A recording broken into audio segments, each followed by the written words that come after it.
নমস্কার, এই মুহূর্তের বিশেষ গুরুত্বপূর্ণ খবর।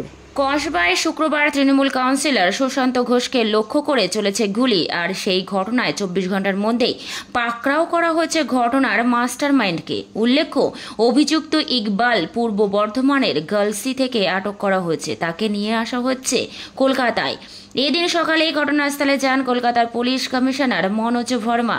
তার বেশ কিছু ঘন্টা পার হতেই এই গ্রেপ্তারের খবর আসে। পুলিশ মনে করছে এই ইকবালের থেকে তথ্য নিয়েই গোটা ঘটনার মূলে পৌঁছানো যাবে।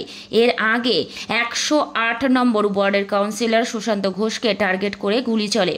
এক সিসিটিভি ফুটেজে গোটা ঘটনা ধরা পড়েছে। সেখানে দেখা যাচ্ছে কয়েকজন দুষ্কৃতী বাইক করে আসে। এদিকে নিজের বাড়ির সামনে চেয়ারে বসেছিলেন সুশান্ত ঘোষ। তার দিকে টার্গেট করে পরপর গুলি চালানোর চেষ্টা করে দুষ্কৃতীরা।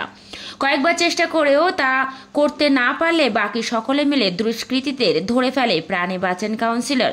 ঘটনাস্থলে আসে পুলিশ।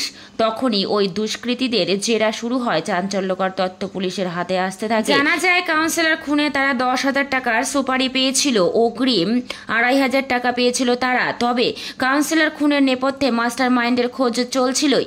জানা যায় বৃহস্পতিবারের ট্রেনে বিহার থেকে 3 সুপারি কিলার বাংলায় আসে। তাদের মধ্যে একজনের নাম যুবরাজ, আরেকজনের নাম ইকবাল। তারা এই খুনের ছক আগেই করেছিল। এবার তাদের মূল চক্রী ধরা পড়েছে পুলিশের জালে। এদিকে কাউন্সিলরকে হত্যার চেষ্টার ঘটনায় তীব্র ক্ষোভ প্রকাশ করেন কলকাতার মেয়র ফিরহাদ হাকিম। তিনি পুলিশকে অ্যাক্ট নাও এর বার্তা দেন। তিনি সাফ জানিয়ে দেন, সীমানাগুলো নজরদারি বাড়ানোর কথা বলা হচ্ছে। তা সত্ত্বেও কিভাবে ঢুকছে তারা। পুলিশকে বলছি, এদের দ্রুত গ্রেপ্তার করো। আমি চাই কোনো অপরাধী থাকবে না। এর আগে মমতা বন্দ্যোপাধ্যায়ের কণ্ঠেও সীমানায় নিরাপত্তা নজরদারি বাড়ানোর বার্তা শোনা গিয়েছিল। তিনি উৎসবের মাঝে এই দিনগুলি নিয়ে সতর্ক থাকারও বার্তা দেন। প্রশ্ন উঠছে, এই গোটা ঘটনা নেপথ্যে মূল মাথা কে?